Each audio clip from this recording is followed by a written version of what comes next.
All right, ladies and gentlemen, welcome to the monthly stream. This is April 2022. I hope you're all doing great. So we've got 4 pages actually of questions today, double-sided here. So this will be an interesting one. So I'm not going to do too much chit-chat today. I'm going to jump straight into the finance and the economics and the macro, and there's all sorts of questions here today. Just a reminder, that's how you ask a question. The link is in the description. We've actually got a lot of new members, but had about 250 new members just over last month.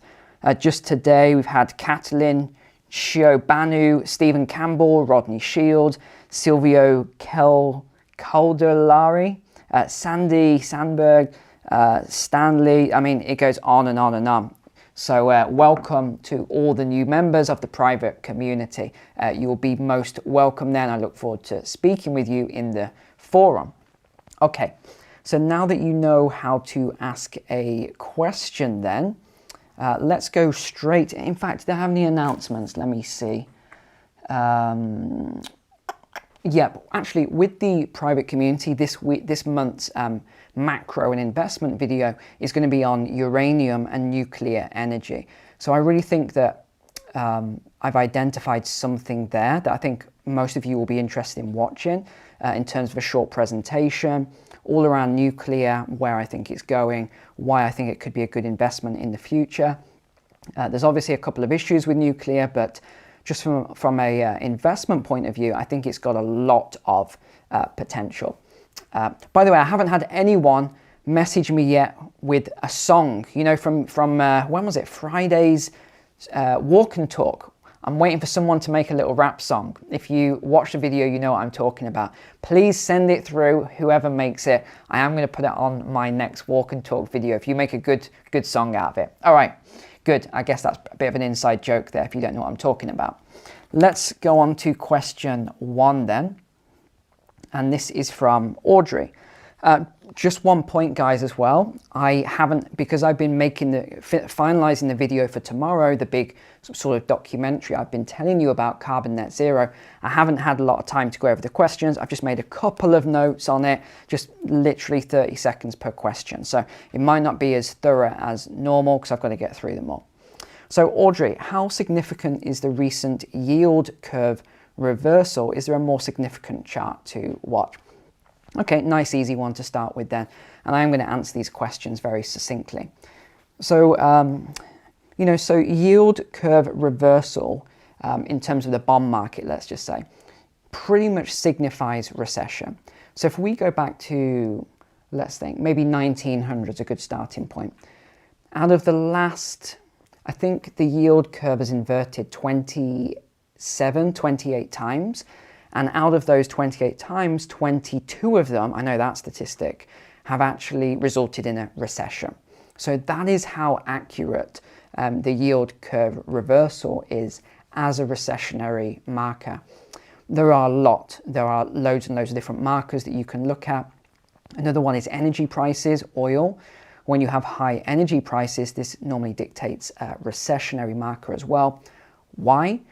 Because what is the input costs of everything? And I do mean everything. We could talk about, this pen here. What is the input cost of it? It all begins with energy. What do you need? You need the metal. You need, all sorts of little components for this, the factory. It all needs energy. So everything begins and ends with energy. So that's another indicator, oil. But I mean, there's loads of things. You can look at the GDP statistics.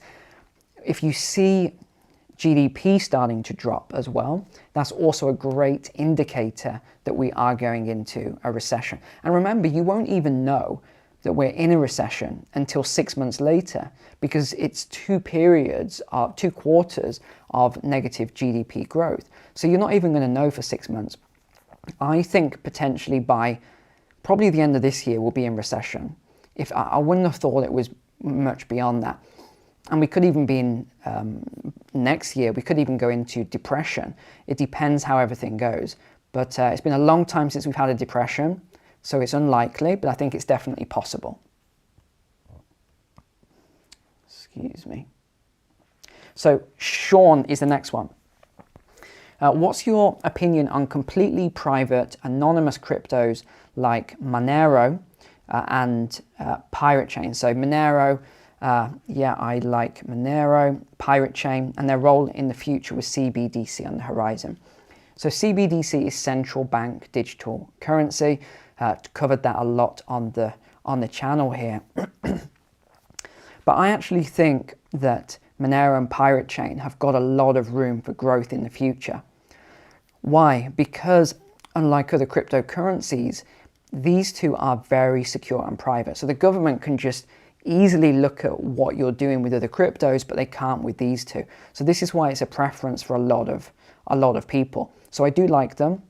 Right now, I don't own either of them, but I have owned them both in the past. I just don't own any of them at the moment. With a lot of my crypto, you got to bear in mind, I went from holding 5% of my portfolio up to, I don't know, it was over 20% before we got to the crash in sort of November, December time.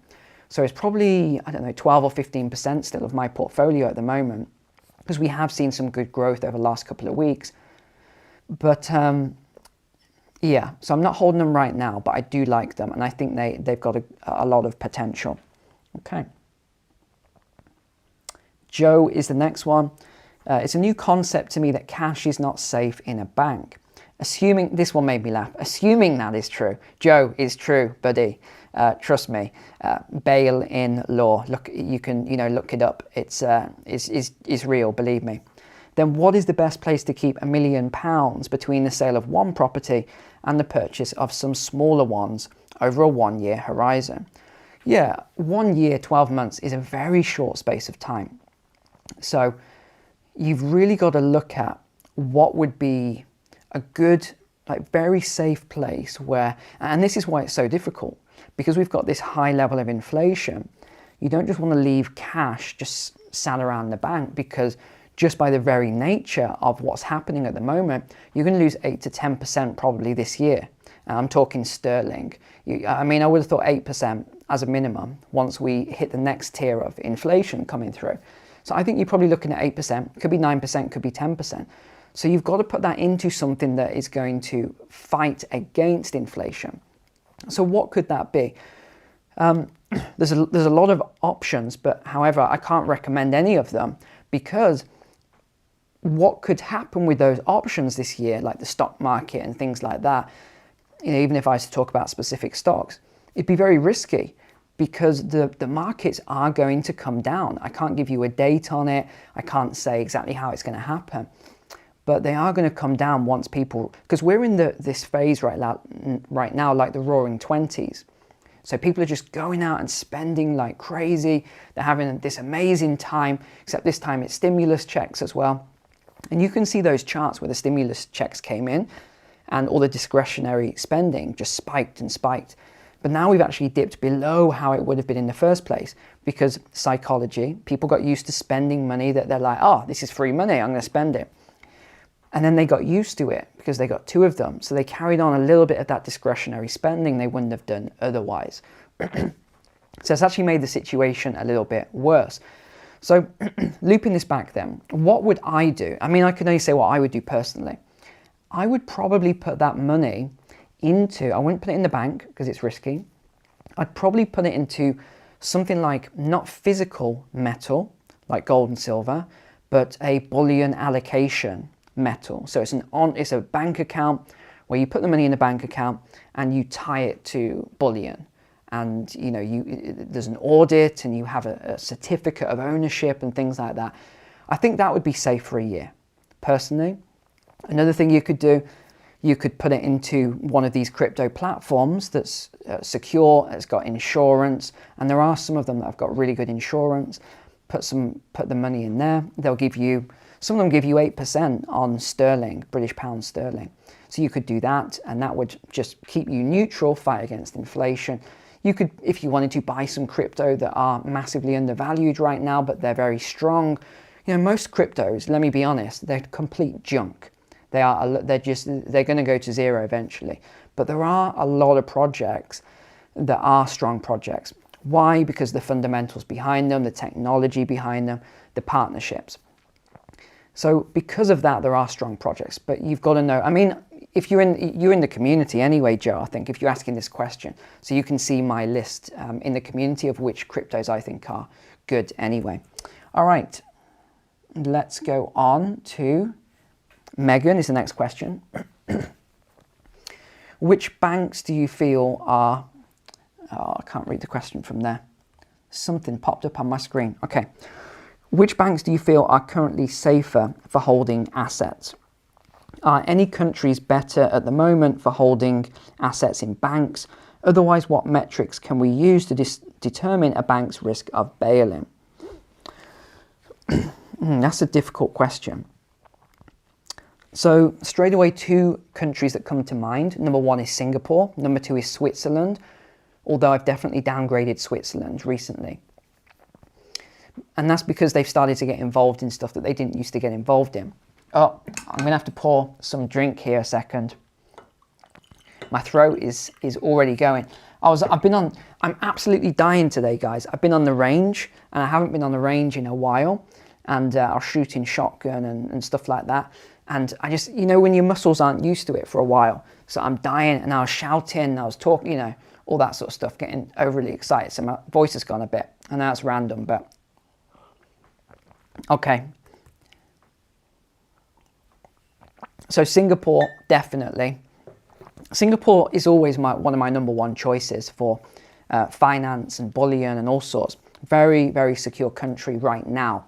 Now, what happens in the future is another question entirely. But right now, yes, I think it's a good one. Now, how do you assess a bank's risk of bail-in? I always look at this question. Do they issue loans? Do they issue mortgages and credit cards and all these things? If the answer is yes to that question, there's a risk. Because what's going to happen if we go into a deep recession or a depression, people aren't going to be able to pay their bills because you hit unemployment scarring and you hit the cycle. So they won't have money. They definitely won't have discretionary money for spending.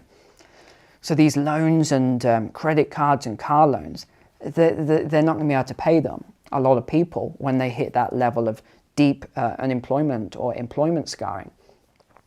So if you've got money in the bank and you go to the bank and you want to get your money out, good luck. Because if they're not receiving these payments in from people, they're not going to have much liquidity. Okay. Next question. This is from Mike. Do I think adding physical platinum and palladium coins or bars will be a good option for hard asset value protection and avoiding possible confiscation?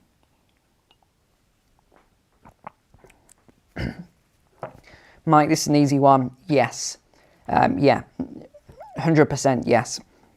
I think the biggest risk is going to be gold confiscation. Excuse me, my voice, it's gone already.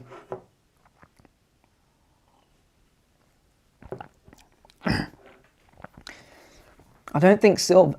Oh gosh, sorry guys, my voice has absolutely gone.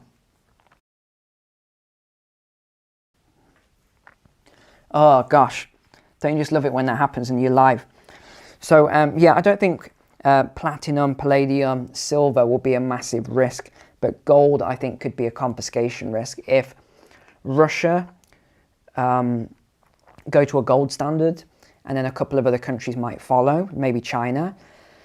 Then you might have to see some of the Western countries go to a gold standard.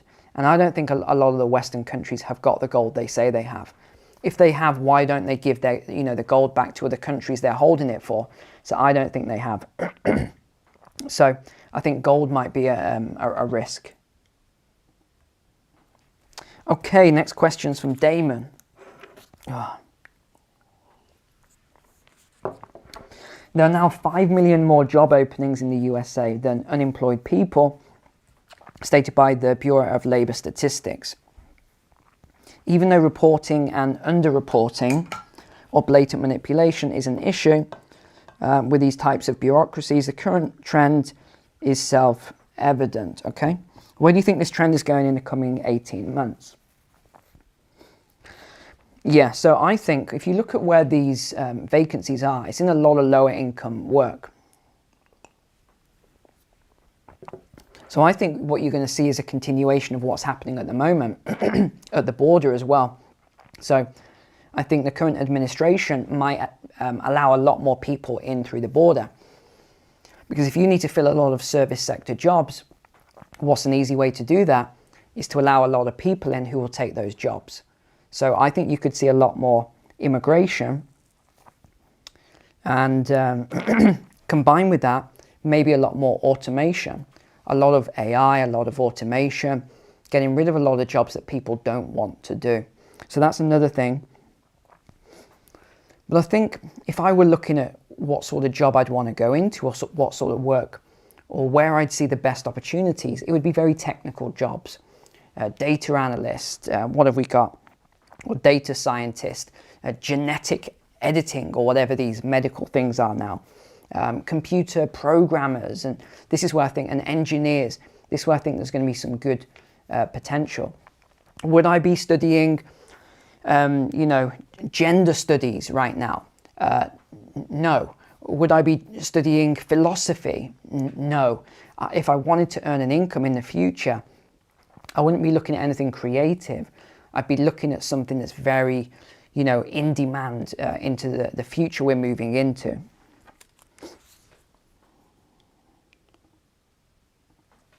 Okay, Lingyan Chu. Based on your plans to hold uranium in future, what are your views on the Rolls Royce small modular reactor and its potential impact on the national grid? Could this be the start of a new era for British engineering?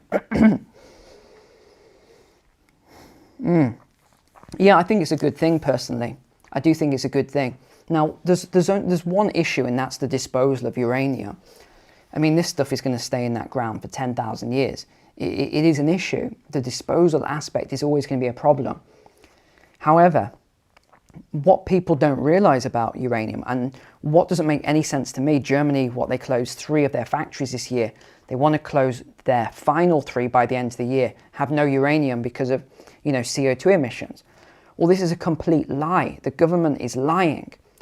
Uranium produces less CO2 than solar panels, and I think it's tiny.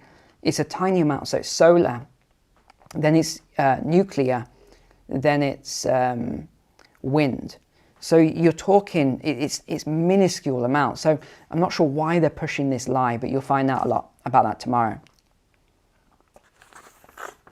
And you shouldn't have gone on the range and shouting and getting all excited. I've lost my voice already. Okay.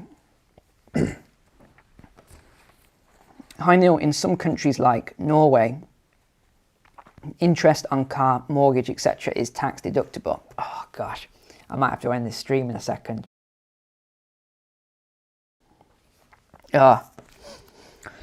Taking this into consideration, would you recommend to get fixed rate mortgage for the next few years? Interesting. I think there's a distinction missing here, because fixed rate mortgage is nothing to do with the type of mortgage, right? So you've got obviously your fixed and your variable and all that, but the interest rate, you're either on interest only or repayment. So that's different to what you're talking about there. So it doesn't really make any difference. You can have an interest only mortgage, you can have a repayment mortgage. So it's up to you. If you think inflation is going to be high and you don't really care about paying down the mortgage, you can have an interest only mortgage. Personally, I wouldn't, because I want to repay the capital off as quickly as possible and then make lump sums, which is what I've always done anyway. With my last house, I did that as well. The 10% you can pay off a year, I did that. So let me see if there's anything else. Yeah, now the other thing is Norway. I'm pretty sure your inflation rate's about 2% actually. I think it's very, very low. It's somewhere in the region of 2%. So I would probably take a repayment mortgage and just pay it off actually. Right.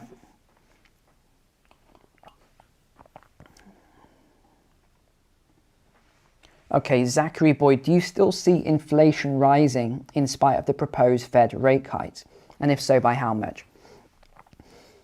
Yeah, Zachary, that is the million-dollar question. No one can tell you how much inflation is going to rise by. If you're looking for a number, it's physically impossible because you've got more than 1 million data inputs on some of the inflationary numbers. Not even, it's not even in my head. You need a computer for that. And even then, look at these computers, they get it wrong. But do I see inflation rising? Yes. It's going to keep going up. These 25 basis points, 50 basis points, they're not going to do anything at all to inflation. They're really not. Now, where it could make a difference, an impact, is the housing market. Because if they keep putting up these 25, 50 basis points, that's going to get added on to mortgages. And as I said in my recent video, mortgages have already capped out almost on affordability. If you go up by maybe another 2%, something like that, 2.5%, 3%. Yeah, probably 3%. No one is going to be able to really afford a mortgage at that point. And all the cash buyers will dry up as well because the cycle will have completed in terms of the people who have sold and released cash. So I think we're pretty close to hitting that in the housing market. And then, yeah, this is all going to have a massive impact. It's all going to connect together. It's just how, it's very intricate. It's a good question, actually. Very good question. But yeah, I do see it rising. I think we've got a lot of the energy input costs that are going to come through as well.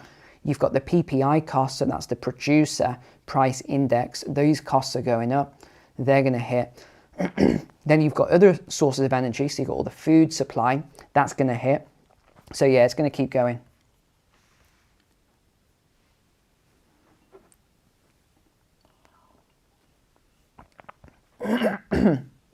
Okay, Chris. With the likelihood of currencies collapsing and with turbulent times ahead in general, do you see investment opportunities arising? Yeah, well, I mean, Chris, that's like, what is that picture, by the way? Is that you, Chris? Is it? Yeah, we don't have 30 minutes to cover all of this because that's how long I'd need to answer this question. But yeah, there's always an opportunity. Look what happened in the 08 to 12 crisis. We had the greatest wealth transfer in history. It just wasn't from the middle class or the poor people. It was all to the wealthy. And that money never really trickled back down. So what we're going to see this time around is another huge wealth transfer, again, to the richest people.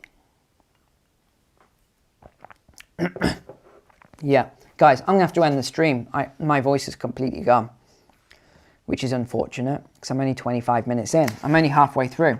So what I'm going to do, I'm going to message everyone from these questions privately. I'll send you a private message and I'm going to answer these questions because my voice is completely gone and I've learned a valuable lesson today.